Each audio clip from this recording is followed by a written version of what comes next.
Good morning. চলে এসেছি সকাল সকাল রান্নাঘরে। এখন বাজে 9টা। আজকেও অয়ন বাড়িতে আছে, কিন্তু আজকে ওর অনেকগুলো কাজ আছে। চুল কাটতে যাবে, বাইরে আরো কিছু কাজ রয়েছে, একটু বাজার করে নিয়ে আসবে। তো ওর জন্য সকাল সকাল ভাবছি একটুখানি ব্রেকফাস্ট বানাবো। আজকে সুজি বানাবো। আজকে আর মুড়ি খাবো না। এখানে এত ঠান্ডা পড়ে গেছে না, যেরকম ঠান্ডা সেরকম বৃষ্টি। তো চা করব আর তোমার ওই যে সুজির উপমা আছে না, যেটা আমরা ঝাল সুজি বলি বাংলায়, তো ঝাল সুজিই বানাবো। তো চলো তাড়াতাড়ি করে কাজ শুরু করে দিই, নইলে দেরি হয়ে যাবে। সুজিটা বার করতে গিয়ে দেখলাম সুজির কৌটোটা শেষ হয়ে গেছে। তো নতুন সুজি বার করে নিলাম। আসলে অনেক দিন তো খাওয়াও হয় না। আগে না এই ধরনের ঝাল সুজি, পোহা এগুলো রেগুলার খেতাম। তো এখন মুড়িটাই রেগুলার খাওয়া হয়। তো দেখো, ঝাল সুজির জন্য রসুন, পেঁয়াজ আর ঘরের সবুজ কিছু ছিল না, তাই একটু শিম কেটে নিয়েছি। একটু শিমও ওর মধ্যে অ্যাড করব। এখানে সুজিটা ভাজতে ভাজতে আমি একটু আলমন্ড বাদামও খেয়ে নিচ্ছি। এরকমই হয়, আমি কিন্তু এরকম রান্নাঘরে কাজ করতে করতে দাঁড়িয়ে দাঁড়িয়ে বাদাম, কিশমিশ এগুলো খেতে থাকি। নইলে না তাড়াহুড়োর মধ্যে বসে বসে খাওয়ার একদমই সময় হয় না। তো সুজিটা দেখো আমার ভাজা হয়ে গেছে। তো একটা বাটিতে রেখে দিলাম। এবার আমি কড়াইতে তেল দিয়ে দিলাম। সুজি যেহেতু সর্ষের তেলে করব না, একটু কোল্ড প্রেস হোয়াইট অয়েলই নিয়ে নিয়েছি। তো ওর মধ্যে একটু জিরে, শুকনো লঙ্কা আর তেজপাতা ফোড়ন দিয়ে দিয়েছি। এর মধ্যে দেখো ফার্স্টে একটু আলু কুচোগুলো ভেজে নিচ্ছি। আলুটা তো একটু সময় লাগে, তাই একটু ঢেকে দিলাম। একটু বাদে এটা খুলে নিয়ে এর মধ্যে শিম, পেঁয়াজ, কুচো লঙ্কা এগুলো অ্যাড করতে থাকবো। আদা আমি দিচ্ছি না, কারণ সুজির মধ্যে না আদা কুচো দিতে ভালো লাগে না, টেস্টটা অত ভালো লাগে না। ঘরে ক্যাপসিকাম ছিল না, যদি ক্যাপসিকাম থাকতো তাহলে আর শিমটা দিতাম না, গাজরও ছিল না। তো এইগুলো ঘরে নেই, তো একটু সবুজ সবুজ করার জন্য শিমটা কেমন লাগবে জানি না, কিন্তু পরে দেখলাম খুবই ভালো লাগছিল খেতে। একটু নুন, হলুদ দিয়েছি। আর যেহেতু সুজি আর মিষ্টিটা অ্যাড করিনি, শুধু নুন আর হলুদ দিয়েই করেছি। আর কোনো রকম কিন্তু মশলা দিইনি, ওই যে ভাজা মশলা সেগুলোও কিন্তু অ্যাড করিনি, শুধু নুন হলুদ দিয়েই করেছি। তো দেখো সুজিটাকে এবার ঢেলে দিয়েছি, আর সবজিটা কিন্তু খুব ভালো করে ফ্রাই করে নিয়েছি। এবার আমি এর উপর দিয়ে গরম জল দিয়ে দিলাম। তো গরম জলটা দিয়েই কিন্তু সঙ্গে সঙ্গে নাড়তে হবে, নইলে কিন্তু সুজিটা একদম লেগে যাবে। তো লাস্টে একটুখানি সল্ট এক্সট্রা অ্যাড করেছিলাম, নইলে না সুজির মধ্যে একটু মনে হলো যেন সল্টটা একটু কম হচ্ছে। তো দেখো একদম ঝুরঝুরে করে নিয়েছি। ইন্ডাকশানটা না একদম কমিয়ে নিয়েছি। কমিয়ে নিয়ে ভালো করে সুজিটা কিন্তু নেড়ে নিচ্ছি সবজির সাথে।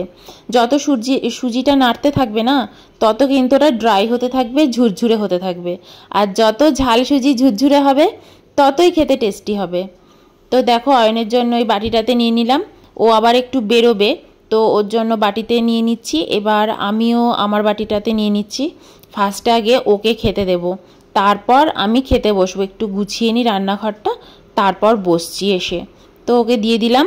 আর এদিকে দেখো চাও বসিয়ে দিয়েছি, দুজনে মিলে একটু চাও খাবো। সুজি নিয়ে চলে এসেছি টেবিলে। দেখো 10:30 বাজে। চলে এসেছি দেখো ঝাল সুজি নিয়ে। অনেক দিন বাদে ঝাল সুজি খাচ্ছি, কোটি কোটি যুগ বাদে। এই বছরে প্রথম খাচ্ছি। এসব খাওয়া না ভুলে গেছি, রোজ সকালে মুড়ি খাই না। মুড়িটা খুব হেল্প করে শরীরে। শুকনো লঙ্কা আগে হলে আমি চিবি চিবি খেতাম।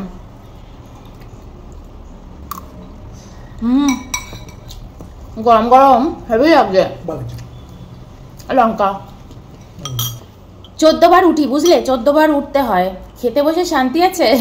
একবার চা দেখছি, একবার এটা করছি, একবার ওটা করছি। দারুণ লাগছে। ঝাল ঝাল করে করেছি কাঁচা লঙ্কা দিয়ে, দেখতেই পেলে কোনো শুকনো লঙ্কা টুকনো লঙ্কা কিচ্ছু দিইনি।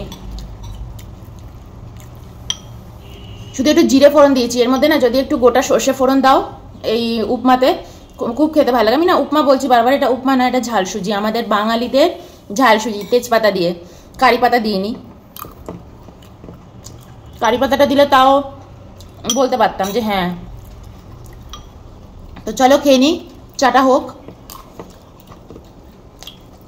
10:30 বেজেই গেছে। তার আগে ওর জন্য বাদামগুলো ভিজিয়ে দিই।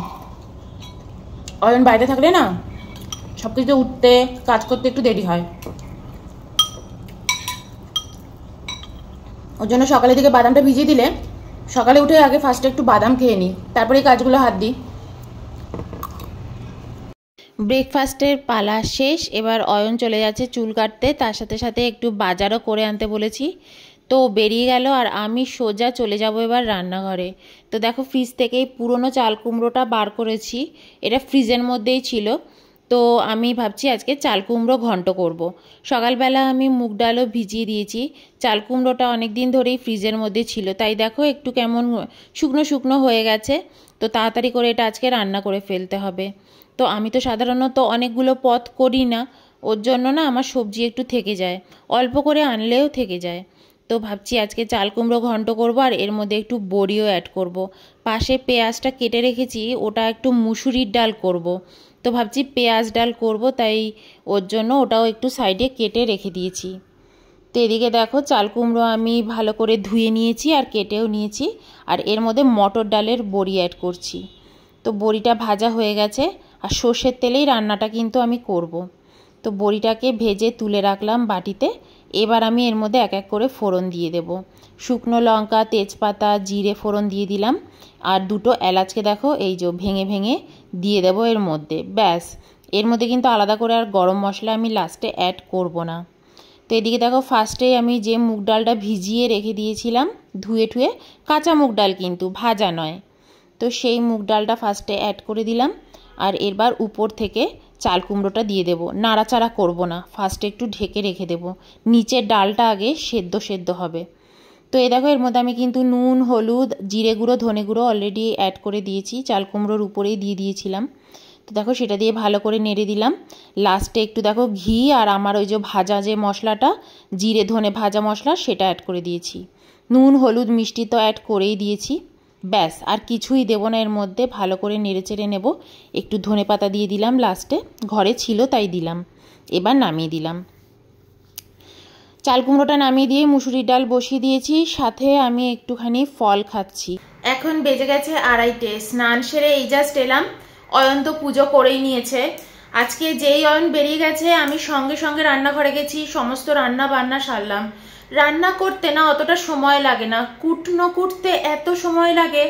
চাল কুমড়োটা আগের দিন কেটে রাখলে ভালোই হয়, কিন্তু রাত্রের দিকে না আমি একদম সময় পাই না, খাওয়া দাওয়ার ঝামেলা থাকে না।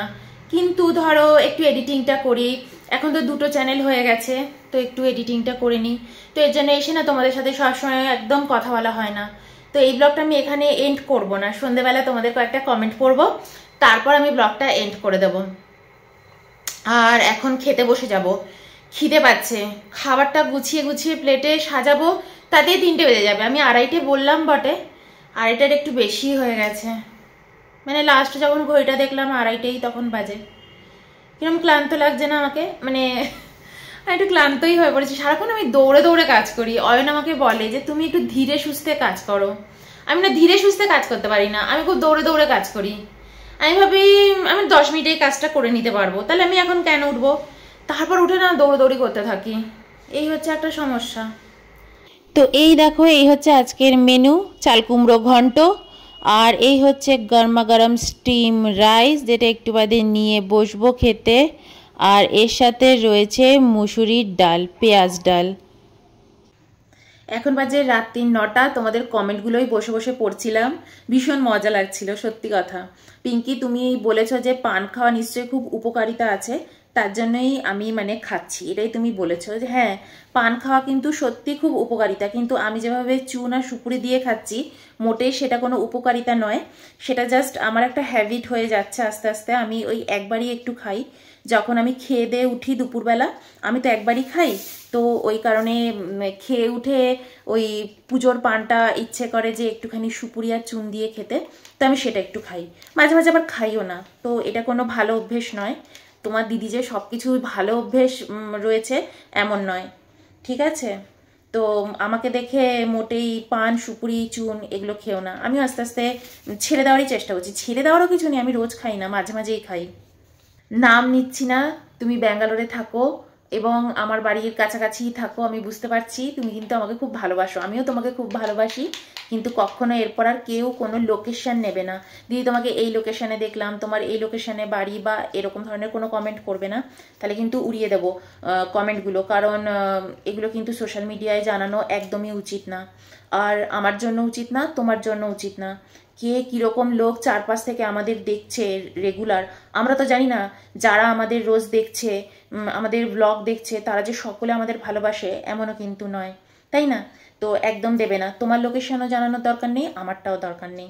সুপ্রিয়া মালাকার, আপনি আমাকে বলেছেন, আমি আপনি করেই বলছি, আমি বুঝতে পারছি না তোমার থেকে বড় না ছোট, তো যাই হোক, আপনি আমাকে বলেছেন যে ব্লগটা একটু বাড়িও, তাহলে কি লিখেছো, এইটুকু দেখে মন ভরছে না। শুনুন, দেখুন, আমি তো এমন কিছু আমার লাইফস্টাইল দেখাই না, তো আর রেগুলার আমাকে রোজ রোজ দুটো করে ব্লগ দিতে হয়, একটা খাওয়ার চ্যানেলে দিই আর একটা এই ব্লগিং চ্যানেলে দিই। যখন কোনো ইনফরমেশন সেরকম দেওয়ার থাকবে এমনি ব্লগ বড় হয়ে যাবে, আর যদি ধরুন কিছু অ্যাক্টিভিটি করি, কোথাও যাই বা সেরকম কিছু করছি, তখন এমনি নর্মালি ব্লগ বড় হয়ে যাবে, কিন্তু রোজ রোজ বড় ব্লগ দেওয়া ভালোও না, আমি এটাকে একদম মানে ইয়ে করি না, সাপোর্ট করি না। এতে কি হয়, মনে হয় জোর করে লোককে আমি দেখাচ্ছি, দেখানোরই যদি কিছু না থাকে, উল্টে ছোট ছোট আপডেট দেবো, তোমরা রোজ ছোট ছোট আপডেটগুলো দেখে যাবে যে আমি কি করছি, কি রান্না করছি, কি খাচ্ছি, তো সেগুলো উল্টে তোমাদের ভালো লাগবে। নইলে মনে হয় কি আমি যেন সকলকে পাকাচ্ছি, তো ওটা আমার একদম ভালো লাগে না। আমার ছোট ছোট আপডেট দিতে, ব্লগ দিতে খুব ভালো লাগে। পিঙ্কি বলেছো যে দিদিভাই তুমি একটা সুন্দর ইন্ট্রো দিয়ে ভিডিওটা শুরু করো, কি দেওয়া যায় বলো তো? গুড মর্নিংই তো জানাচ্ছি, আর কি জানানো যায় একটু বলে দিও, মানে একটু সাজেশন দিও, আমি তো বুঝতে পারি না এত কিছু, আমি তো গুড মর্নিংই বলি, কি ইন্ট্রো দিলে ভালো হয় বলো? খুব বেশি স্ক্রিপ্টেড কিছু করতে ভালো লাগে না, মানে মানে যেটা আমি করতে পারি না, যে ধন্যবাদ, এসে গেছি, তোমরা ভালো থেকো, সকলের শরীর ভালো থেকো, মানে আমি না ওটা বলক্ষণ কিরকম দিলে ভালো হয়, যদি দেখি যে মোটামুটি ঠিকঠাক লাগছে তাহলে বলবো, আর যদি দেখি খুব নাটকীয়তা আছে তাহলে কিন্তু করবো না।